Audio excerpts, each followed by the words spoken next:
کل ہم لوگوں نے حدیث پڑھی تھی 11ویں امام کی کہ قال الحسن بن علی علیہم السلام، امام حسن ابن علی یعنی 11ویں امام امام حسن عسکری علیہ السلام نے فرمایا کہ ہمارے علماء آئیں گے کہ جنہوں نے ہمارے کمزور چاہنے والوں کو قوت و طاقت دی ہوگی، تو ان کے تاجوں سے کیا نکل رہا ہوگا؟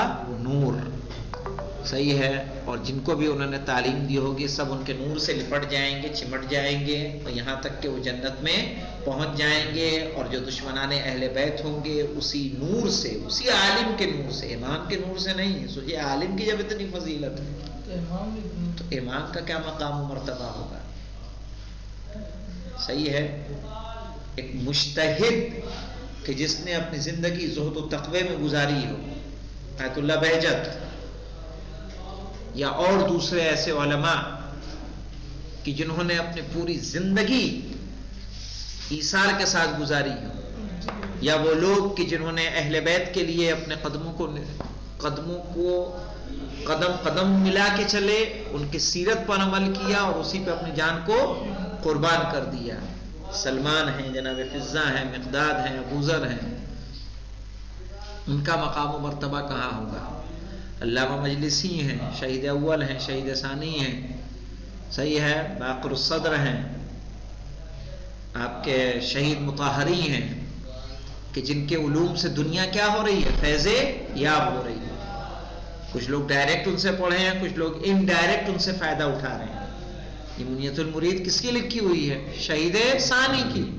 ہم اس سے فائدہ اٹھا رہے ہیں تو کہ اس کا اجر ملے گا کہ نہیں؟ ان کو بالکل ملنا ہے، کیونکہ ان کی دی ہوئی چیز، ان کی مرتب کی ہوئی چیز ہمارے سامنے ہے، جس سے ہم یہ احادیث اخذ کر رہے ہیں بآسانی.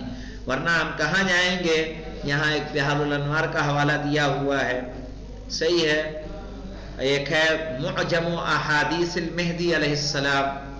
ٹھیک ہے. یہ کتاب بھی ہمارے لائبریری میں تو نہیں ہے، پکی بات ہے، گارنٹی والی. تو آپ کہاں جائیں گے ڈھونڈنے کے لیے؟ آپ کو یکجا کر کے انہوں نے دیا ہے آسانی کے ساتھ. ہمارے پاس وہ بہترین حدیثیں کہ جن کو پڑھنے کے بعد ایک مومن کا دل کیا ہو جائے؟ شاد ہو جائے. کبھی کبھی انسان گمراہ ہوتا ہے، لیکن جب نیکی کی امید جگتی ہے تو اس کے عمل میں کیا ہوتی ہے؟ تیزی آ جاتی ہے، کام کو اور بہتر طریقے سے انجام دینے لگ جاتا ہے کہ کاش کہ اب یہ مقام و منزلت ہمیں مل جائے. اسی لیے اللہ کی نعمتوں کا تذکرہ بھی اگر آپ لوگوں کے بیچ بیٹھ کے کریں کہ جنت میں اگر تم یہ کرو یہ جنت تمہیں ملے گی، جنت کی یہ نعمتیں ہیں، یہ آسائشیں ہیں، اگر اس کی لالچ میں بھی انسان کر رہا ہے تو اس کا بھی بہت بڑا اجر و ثواب ہے کہ نہیں؟ کہنا ہے. اس حدیث کے بعد فرماتے ہیں شہید ثانی کے فہذہ نبذۃ، یہ بعض کچھ ہے مما ورد فی فضائل العلم من الحدیث، کہ جو کچھ علم کی فضیلت میں احادیث میں وارد ہوا ہے. اختصرنا علیہا، ہم نے اسی پر اختصار کیا. ٹھیک ہے. ایثارا للاختصار. ٹھیک ہے. مد نظر رکھتے ہوئے اختصار کے. ومناسبۃ للرسالہ، یہ جو کتاب ہے اس کی مناسبت سے. کبھی ہم بہت زیادہ احادیث اگر ہم فضیلت علم اور عالم میں اگر بیان کریں گے تو کتاب کے حجم سے بھی کیا ہو جائے گی؟ زیادہ ہوگی. آج ہم پڑھیں گے فصل فی فضل العلم، ایک نئی فصل علم کی فضیلت میں، من الکتب السالفہ، گزری ہوئی کتابوں سے، والحکم القدیمہ، کیا پڑھیں گے؟ حکم القدیمت، اور پرانی حکمتوں سے.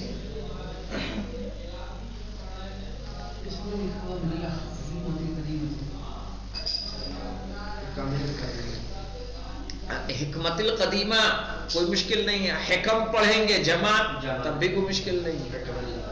حکم القدیمت.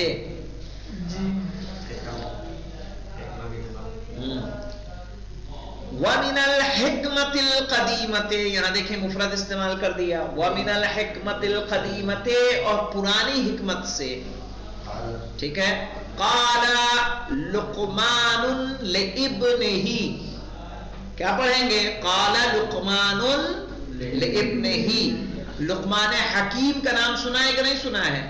جناب لقمان، ان کے نام کا پورا ایک سورہ ہے قرآن مجید میں، سورہ لقمان. غلام تھے. ٹھیک ہے. کالے تھے. لیکن جو حکمت ان کی اخلاص کی وجہ سے خداوند عالم نے ان کو عطا کی کہ تمام رؤساء، نوابین، بادشاہ بھی ان کے کیا ہو گئے تھے؟ محتاج. انہوں نے اپنے بیٹے سے کیا کہا؟ پڑھی علی حیدر صاحب، دیکھیں کیا کہا. بسم اللہ الرحمن الرحیم. قال لقمان لابنہ یا بنی اختر المجالس علی عینیک علی عینیک. کیا کہہ رہے ہیں؟ اختر المجالس، مجلس کو چنو، علی عینیک، دیکھ کر. صحیح ہے نا؟ جب اپنی نگاہوں کو کھلا رکھو اور اس کے بعد دیکھو کہ کہاں تمہیں بیٹھنا ہے. 2 چوکڑیاں دکھ رہی ہیں آپ کو، 4 چوکڑیاں دکھ رہی ہیں، آپ کو کہاں بیٹھنا ہے؟ چائے کے ہوٹل کو بیٹھنا ہے کہ مسجد میں بیٹھنا ہے؟ علماء کی گروہ میں بیٹھنا ہے؟ کہاں بیٹھنا ہے؟ اختر المجالس علی عینک. پڑھیے. فَإِن رَأَيْتَ قَوْمًا يَذْكُرُونَ اللَّهَ فَاجْلِسْ معهم. ہاں مولانا. فَإِن رَأَيْتَ قَوْمًا، اگر تم ایک ایسی قوم کو دیکھو یذکرون اللہ، جو اللہ کا کیا کرتے ہیں؟ ذکر کرتے ہیں. فَاجْلِسْ مَعَهُمْ، تو ان کے ساتھ بیٹھ جاؤ. فَإِن تَكُنْ عَالِمًا نَفَعَكَ عِلْمُكَ وَإِن تَكُنْ جَاهِلًا عَلَّمُكَ. ہاں، کیا فائدہ ہوگا؟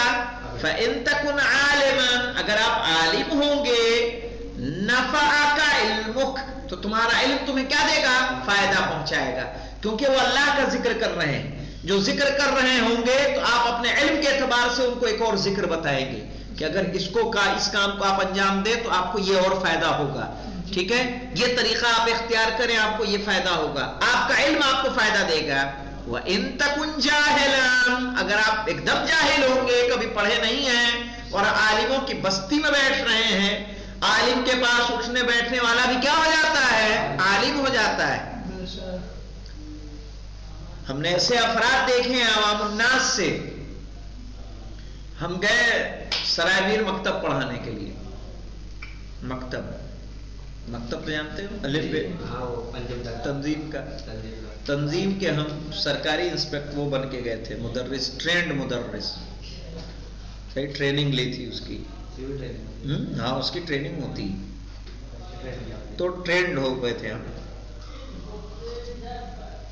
ٹریننگ ہوتی ہے کہ وہ سارے سوال و جواب اس میں الفاظ و معنی سب کے لکھوا دیتے ہیں، اطفال سے لے کے پنجم تک کے.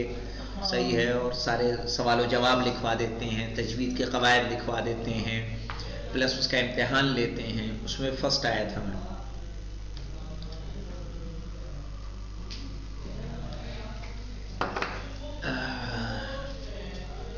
بہرحال دیکھیے، تو جب ہم پہنچے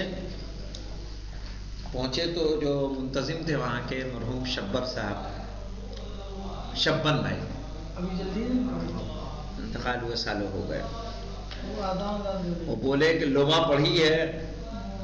ہم نے کہا نہیں.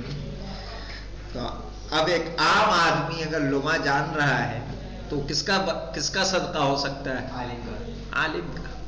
کیونکہ وہ باقاعدہ احمد حسن صاحب جو ایمانیہ کے پرنسپل تھے، ان کی سسرال سرائے میر میں تھی، آتے تھے ان کے پاس، گھنٹوں گزارتے تھے. پلس ایمانیہ کا کوئی پروگرام ہوتا تھا ان سے چھوٹتا نہیں تھا. اس میں جاتے ہی جاتے تھے، 2-4 دن رکتے بھی تھے ایمانیہ میں.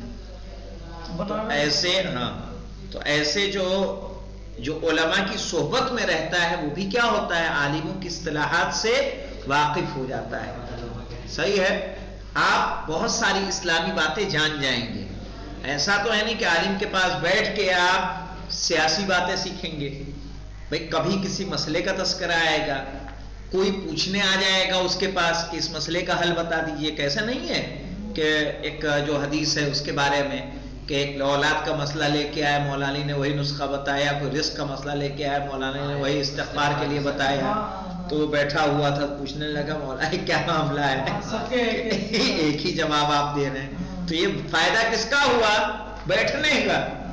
تو جب عالم کی بارگاہ میں آپ رہیں گے، وہ بھی کوئی اگر روحانی ہو، عالم باعمل ہو، تو اس کا مرتبہ کہیں اور. اگر آپ کو علم کا فائدہ نہیں ہوگا، دوسرا کیا فائدہ ہوگا؟ دیکھیے نہیں مولانا، جاننا تو جاننا، کہہ رہا ہوں اس نے کچھ نہیں بتایا. کہنا لعل اللہ ان یضلہم برحمتہ فتعمک معہم. دوسرا فائدہ یہ ہے ممکن ہے کہ اللہ اس کو اپنے رحمت کے سائے میں لے لے، تو وہ رحمت کا سایہ آپ تک بھی پہنچ جائے، آپ بھی اس کے دائرے میں کیا ہو جائیں، آ جائیں. کہا اگر وہ عالم گروہ ہوگا، ٹھیک ہے، اور آپ جاہل ہوں گے تو ان کے علم سے فائدہ پہنچائیں گے. علماء کا گروہ ہوگا، اللہ کا ذکر کرنے والے ہوں گے، تو آپ کا علم بھی آپ کو فائدہ پہنچائے گا، آپ اس کا استعمال کریں گے. دونوں باتیں نہ ہوں گی تو کم سے کم یہ تو ہوگا کہ رحمت خدا ان پر سایہ کرے اور وہ رحمت کا سایہ آپ پر بھی ہو جائے، ہے کہ نہیں؟ کہہ رہے وَلَعَلَّ اللَّهُ أَن يَذِلَّهُمْ بِرَحْمَتِهِ، ممکن ہے کہ اللہ ان کو اپنے رحمت کے سائے میں لے لے. فَتَعُمُّكَ مَعَهُمْ، تو آپ کو بھی وہ رحمت کا سایہ کیا کر لے گا، عام کر لے گا. ٹھیک ہے. اذا رأیت قوما، لیکن اگر ایک ایسی قوم کو دیکھیں لا یذکرون اللہ، جو اللہ کا ذکر نہیں کرنا ہے، فلا تجلس معہم، تو ان کے ساتھ بیٹھا مت کرو. فإن تکن عالما لم ينفعک علمک، اگر آپ عالم ہوں گے تو آپ کو آپ کے علم کا کوئی فائدہ نہیں ہوگا. وَإِن كُنْتَ جَاهِلًا، اگر آپ جاہل ہوں گے، يَزِيدُكَ جَهْلًا، تو آپ کے جہل میں اور کیا کر دیں گے، اضافہ کر دیں گے. وَلَعَلَّ اللَّهُ أَن يَذِلَّهُمْ بِعُقُوبَةٍ، اور ممکن ہے کہ اللہ ان پہ کیا کرے، ایک عذاب کا سایہ کر دے. ٹھیک ہے. فَتَعُمُّكَ مَعَهُمْ، اور وہ عقوبت اور عذاب کا سایہ کیا ہوگا، آپ پر بھی ہوگا. تو کتنا بڑا نقصان ہے، اور عالم کی بارگاہ میں بیٹھنے کا کتنا بڑا فائدہ ہے. والحمدللہ رب العالمین.